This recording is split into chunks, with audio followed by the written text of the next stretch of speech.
It's time to look at chained and unchained actions.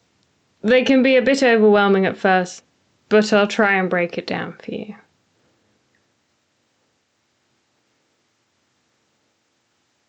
What you can see in this block is that if you rotate one, the other one also moves, but if you rotate the other one, the first one does not move, and that's really important and useful.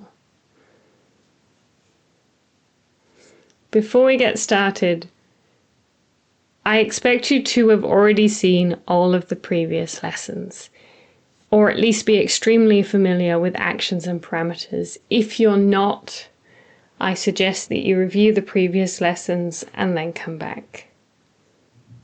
And as always, please bring your enthusiasm. What we're going to be covering is how to work with unchained parameters. Chained parameters will be covered in a future video. To get started, you're going to need the toy tank starter file. It's one of my favorites, as I used to work with tanks. Don't worry, it is just a bit of fun. Open up the block. Now we're going to use the rotation parameters as we've already covered in lesson 2. The first one is at 0, 0. That's the rotation point of the turret. As always, I start at 3 o'clock.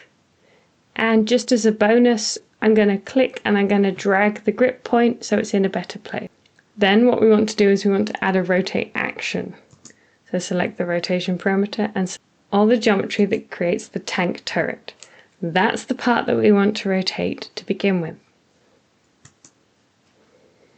Then we're going to add a rotation parameter to the center of the body. This is not at the 0, 0 point, so watch out for that.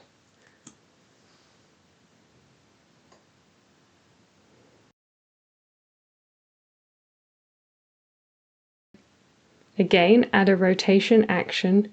This time we're going to select not only the geometry, but also the parameter and, very importantly, the grip point, which means that when we rotate this action, it will also rotate the other action. Just think of the parameters as an extra entity on the drawing. It's like rotating a dimension. And I'm just going to move this grip point for clarity. Save the changes, open up the drawing. Now, if I click on the tank turret gun, you'll see that it only rotates the geometry of the tank turret. And if I click on the grip point, it rotates everything, including the action and the parameter. Now, it's really important that you select both the parameter and the grip point, otherwise this will not work and you will get strange behavior. I encourage you to use this on your own blocks, test it out for yourself, and see if you can understand what's happening. Try simple geometry and then build up the complexity. Do not run before you can walk.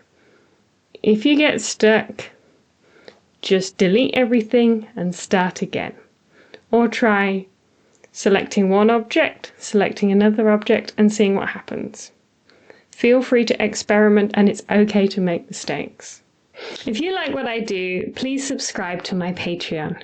In addition to the lessons that are available online for free, I also have a number of in-depth practice exercise, written instructions, and starter files and example files that are available to download.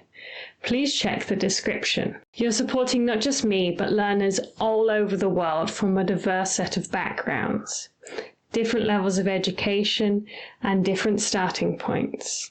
Thank you so much for your support, and I'll see you in the next video.